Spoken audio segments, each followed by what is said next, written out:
बिस्मिल्लाहिर्रहमानिर्रहीम। आज मैं आपको ये किताब है बहुत अच्छी रहनुमाए तहरीर मुक़द्दमात, ये हकीम अमीर बख्श चौहान साहब ने लिखी है और ये सदाबहार किताब है, ये हर वक्त सेल होती रहती है। आज मैं आपको इसका रिव्यू दूँगा। ये किताब ना बहुत अच्छी है, ख़ास करके जो यंग लायर्स हैं उनके लिए तो समझ लें ये एक किस्म की ऑक्सीजन है। इस किताब को पढ़ने के बाद ड्राफ्टिंग आपकी सिविल की और क्रिमिनल की दोनों की बहुत मजबूत हो जाती है। अब हम इस किताब को खोलते हैं। ये हकीम अमीर बख्श चौहान साहब ने लिखी थी। अब मैं आपको इसके टेबल ऑफ कंटेंट दिखाता हूँ। अब ये देखें ना, इसके बाब बबल शुरू हो गया, देख लें। इसमें उन्होंने प्लीडिंग के तमाम असूल लिखे हैं, देख लें, सारे माशाल्लाह असूल आते पड़े हैं। अब उन्होंने इसके अंदर जो असूल लिखे हैं उनकी भी अच्छी खासी तादाद है। मिसाल के तौर पर नामंजूर नया दावा माने नहीं, दस्तावेज़ात पेश करना, बनाए जो नालिश हो। अब देखें नीचे चलते जाएँ, पता की नवीयत। अब हम आगे चलते बाब दोम आ गया, अर्जी दावा एहतमाम तरका है। उसके बाद प्रो नोट है। अच्छा, मज़े की बात है कि उसके इब्तदाई बयान, उसकी कोर्ट फीस, उसकी मियाद सब जिक्र करते हैं उसके अंदर।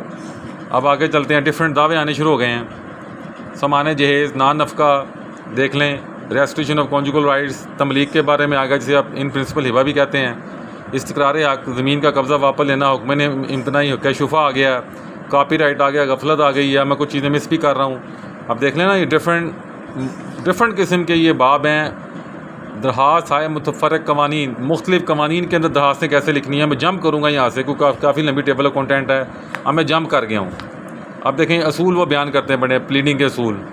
अब मैं इसे भी जंप कर रहा हूँ, मैं काफ़ी अब आगे चला गया हूँ। अब लिखा आ रहा है तरतीब जवाब दावा, कि जवाब दावा आपने किस तरह लिखना है। अब मैं इसे भी जंप कर रहा हूँ। अब आगे नमूना दला पाए जाने, कीमत, माल फ़रोख्त, ये आप देख लें। ये कि मुद्दई पोल्ट्री फार्म का कारोबार करता है और मुद्दा अलैह बसिलसिला शादी ब्याह वगैरह मुद्दई से मुर्गियाँ ख़रीदता है और फ्री कैन का एक दूसरे पे एतमाद था। अभी आगे उन्होंने उसकी पूरी फैक्ट्स लिखे हैं, फिर उन्होंने सदा किए नीचे, साथ ये केसला दिया जा रहा है। अब ये दावा इस्तक़रार हक़ आ गया है। अब हम आगे चलते हैं। अब देख लें, डिफरेंट किस्म के।